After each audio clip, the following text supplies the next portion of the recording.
Tinggi sekali. Aku tidak tahan. Ku keluarkan kepalaku dari jendela mobil. Hati-hati kepalamu, Tuan Putri. Hei, kau dengar itu? Ombaknya kedengaran sampai di sini. Claude menertawakanku, tapi aku tidak peduli. Sekali-sekali melihat dunia luar menyenangkan, bukan? Para pengawal bertombak menjaga di kanan kiri gerbang.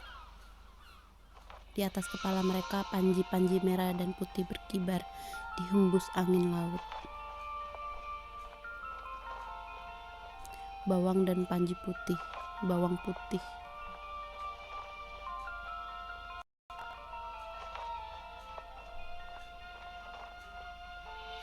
Lalu yang itu bawang merah.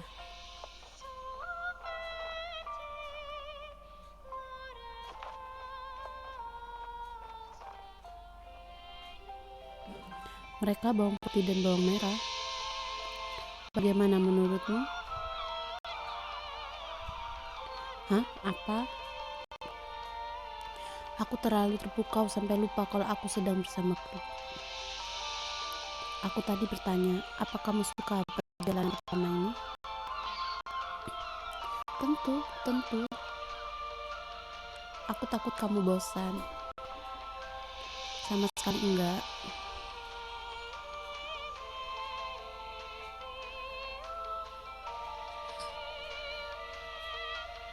Semakin ke dalam hiruk pikuk kesibukan kerajaan Pertiwi semakin terlihat. Aku memandangi rumah-rumah megah, gedung bata, deretan penginapan, dan kios-kios pedagang. Orang-orang serentak minggir dan membungkuk hormat begitu rombongan kami lewat. Jam segini pun mereka masih berdagang. Para wanita menenteng keranjang belanja sambil memilih-milih bahan makanan. Ini area tersibuk di ibu kota. Di sini pusat perekonomian kerajaan berlangsung. Lalu di atas itu ada kuil suci tempat para empu. Ku menunjukkan jalan setapak lurus yang menanjak.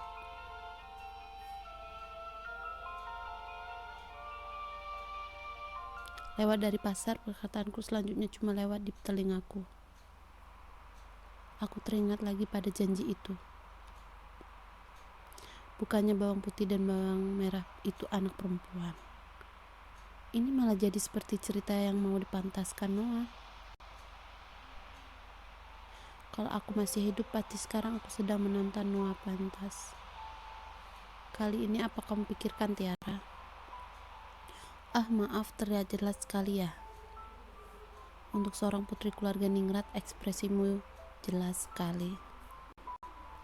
Kalau Claude saja bisa membaca, mungkin orang lain juga. Aku berusaha menutupi rasa meluku dan melihat-lihat tempat penyimpanan di jok mobil.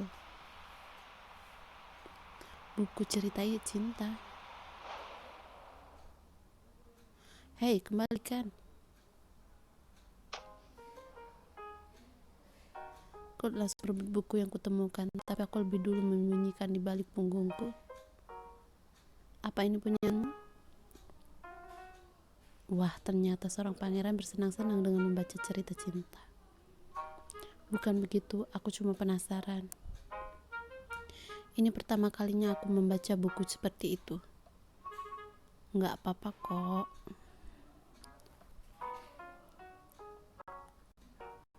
Pangeran Claude menutupi wajahnya yang memerah. Sudah, kembalikan. Aku tidak percaya aku terlihat seperti ini di depanmu.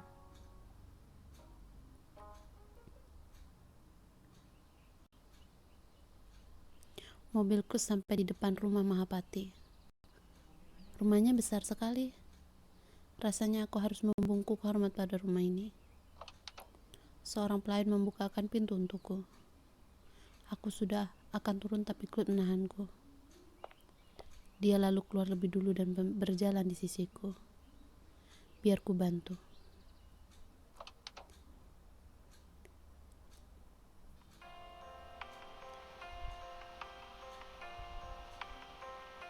Claude menyodorkan tangannya.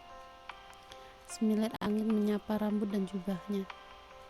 Langit jingga yang kontras membuat rambut perak dan jubah putihnya tampak memikat. Tatapan kami bertemu seketika waktu rasanya berhenti untukku. Ku genggam tangannya lalu turun dari mobil. Hati-hati. Untuk sesaat aku melupakan semua keanehan yang belum aku mengerti sejak sampai ke dunia ini. Aku rasa semua akan baik-baik saja setelah ini. Terima kasih sudah mengantarku. Aku yang harus berterima kasih. Hari ini sangat menyenangkan. Aku punya firasat kamu akan banyak mengejutkanku di masa depan.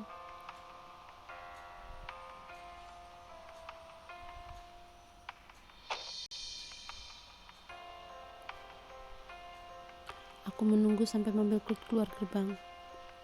Setelah itu aku menatap hatiku dan masuk ke rumah.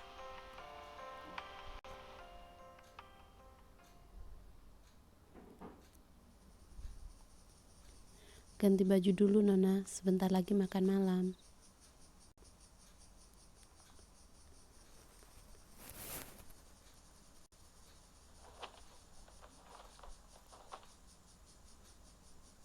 Nona, bisa istirahat dulu sampai menunggu makanannya siap.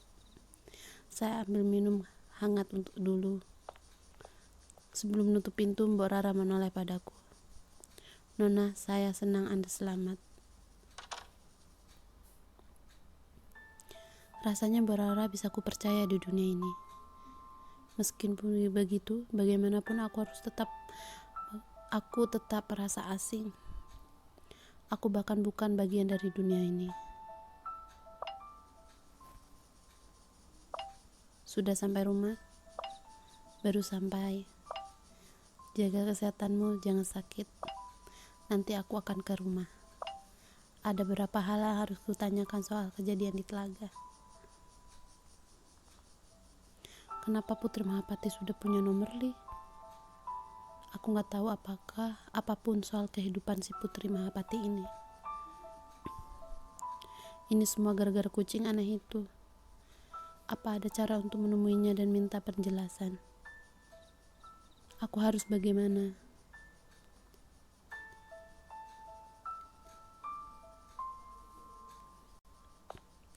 Mbok Rara kembali membawaku minuman. Dia lalu membereskan bajuku. Tiba-tiba aku mencium aroma familiar. Aku mengenalinya sebagai aroma Noah. Tunggu, kucing itu memang bilang aku bisa ketemu Noah lagi. Selama ini penciumanku gak pernah salah.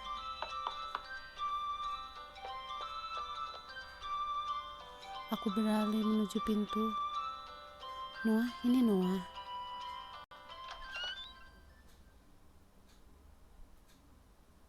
Hai, lama tak jumpa. Hah? Kok? Kok kamu bengong? Kamu?